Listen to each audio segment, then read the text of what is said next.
નમસ્કાર દર્શક મિત્રો, હું છું પરમાર અનિશા. તમે જોઈ રહ્યા છો લોક સામના ન્યૂઝ. તો જોઈએ આજના સમાચાર અમરેલીથી અમારા રિપોર્ટર સતીશ રાઠોડ સાથે.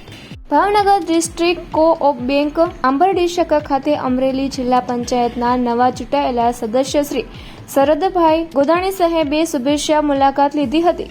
તેમની આ મુલાકાત દરમિયાન બેંકના સ્ટાફ દ્વારા ઉષ્માભર્યો આવકાર આપવામાં આવ્યો હતો. શ્રી શરદભાઈ ગોદાણી સાહેબના આગમન નિમિત્તે બેંક પરિષદમાં સૌહાર્દપૂર્ણ માહોલ સર્જાયો હતો.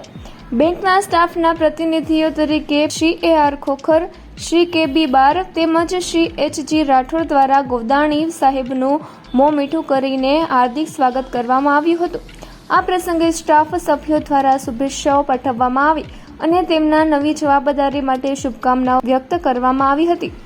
મુલાકાત દરમિયાન શ્રી ગોદાણી સાહેબ બેંકના કાર્યપ્રણાલી વિશે માહિતી મેળવી અને ગ્રામ વિકાસ તેમજ સહકારી ક્ષેત્રને વધુ મજબૂત બનાવવા મુદ્દાઓ પર ચર્ચા કરી હતી.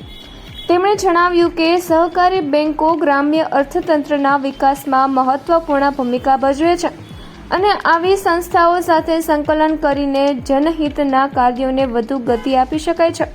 બેંકના સ્ટાફ દ્વારા પણ તેમને પ્રતિબદ્ધતા વ્યક્ત કરવામાં આવી કે તેઓ ગ્રાહકોને ઉત્તમ સેવા આપવા અને વિસ્તારના વિકાસમાં યોગદાન આપતા રહેશે. આ શુભેચ્છા મુલાકાતે પરસ્પર સહકાર અને સંકલનનો સકારાત્મક સંદેશ આપ્યો હતો. તો ફરી મળીશું એક નવા સમાચાર સાથે. ત્યાં સુધી જોતા રહો લોક સામના ન્યૂઝ.